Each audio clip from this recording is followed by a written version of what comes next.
अवां ॾिसी रहिया आहियो KTV वर्ल्ड ऑफ न्यूज़ यानी ख़बरुनि जी दुनिया।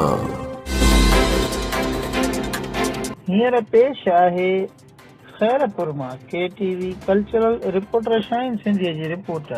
पोपट पारां ताज़ो छपियल ॿिनि किताबनि दी एग्ज़ाइलेड मेमोरीज़ ऐं निंड परीअ जे महूर ते तक़रीब खैरपुर में थी गुज़री, जंहिंजी सदारत नाले वारे अदीब ताज जोयो कई, जॾहिं त ख़ासि महिमाननि में लतीफ़ नूनारी, फरीद भुट्टो ऐं अनवर ख़ान महरजन हुआ।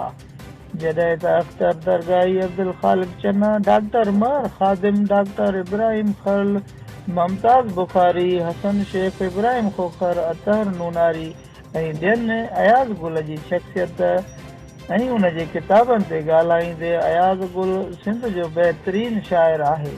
हिन जा ही ॿ किताब सिंधी अदब में सुठो इज़ाफ़ो साबित थींदा, पर ॾेही लेखक एमिली हॉल जो विझो पैगाम पिणु ॾेखारियो वियो।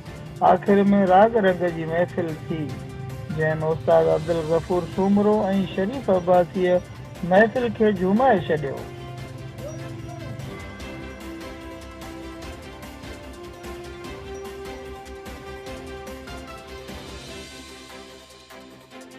ख़बरुनि जी दुनिया।